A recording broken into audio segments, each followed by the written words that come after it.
So like the 20 was trying to get below the 88. The 54 was coming up. That's right. Just a restart. I mean, you just have to be so aggressive.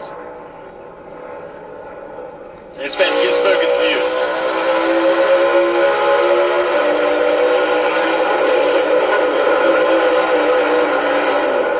It's happened so quick.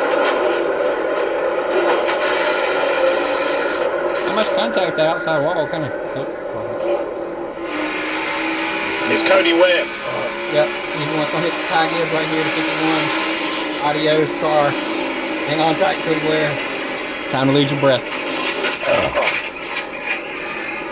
I mean, what are you going to do? There's nothing you could do. He was slowing down. You saw people beside him not slowing down, speeding up, and it actually worked out better for them. He was back there minding his own business, and wrong place, wrong time. He did nothing wrong. Kim, tell us more about Chase Elliott. Yeah, he didn't get quite out of that damage-free. He said he got hit on the left rear pretty hard on the tire. He said, I think it's bent, but nothing we can do. Right now, running in the 15th position. Not enough damage that they're going to give up that track position to bring him down, but something to keep an eye on as we continue with 21 laps to go here at Vegas, Marty. Kim, glad to see Ty Dillon out of the infield care center, the caution before. So walk us through your perspective on things. Did your spotter let the 24 know you were coming to pit road? Yeah, it was a rough day for our Field and Stream Sugarland team.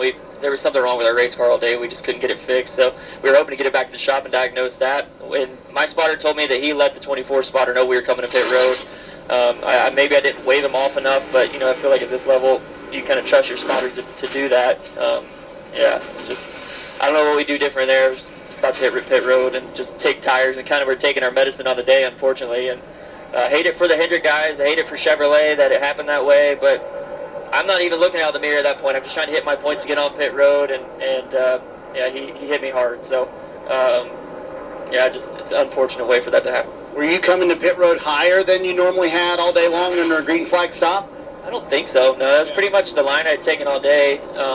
Trying to still compete and get on pit road as hard as I can. You use up as much of the banking as you can, then you dip down low.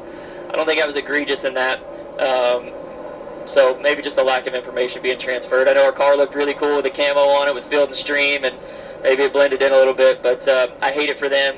We brought on great partners this year, and we didn't put our best foot forward as a team, but we hope to have them back, hope to have Sugarlands back, and do good for them in the future. Well, Lee, as he mentioned, a hard impact. Just glad to see that Ty Dillon is okay after that one.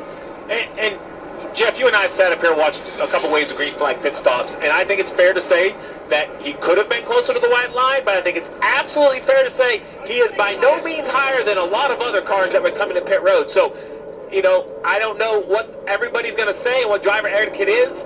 Not the lowest, but not the highest either. Marty, how about the other side of the conversation? Yeah, let's chat with William Byron. Glad to see him walking out of the infield care center as well. Man, walk us through how all that went down and how much time you had to react when you saw the 10 coming to pit road. I never saw him wave. I didn't see any indication that he was pitting, and it was probably 12 to 15 laps after we had pitted, so I thought the cycle was fully over.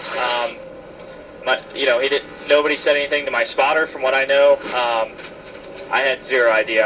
Everybody's been wrapping the paint really far around the corner, and that's what I was doing to have a good lap. And I was watching him thinking, okay, he missed the bottom a little bit here, and then he just started slowing, and I was like, had no idea what was going on. So I'm just devastated. I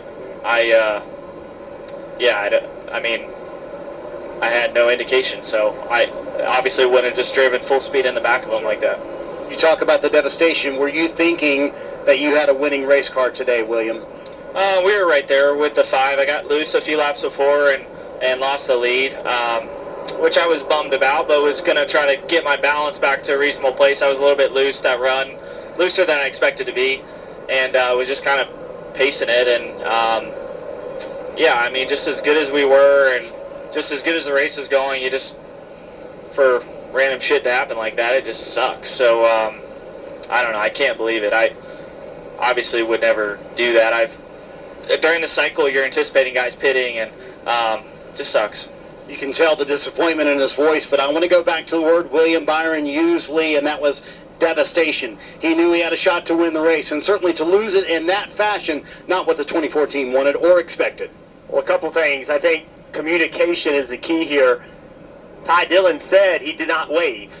He did not give an indication to William Byron he was pitting. He expected his spotter to provide that information. Brandon Lyons, one of the very best spotters in the series for William Byron, he never saw the signal from the spotter. So miscommunication all the way around on the spotter stand and also on the racetrack. And also, you had no idea that he was going to pit because the pit cycles had already happened. He just was no indication that someone was going to be pitting, so he wasn't looking for it. So, Jeff, you were spot on. I didn't even think of that, but it was clear that these drivers understand when you're in a pit cycle to just be more aware of that. It's his first comment was we were 12 or 15 past my pit stop, so I assumed the cycle was done. Then he followed up with the line to help his car was to wrap the white line even longer. You probably wouldn't have done that if you thought you were in a pit cycle. So just an awful set of circumstances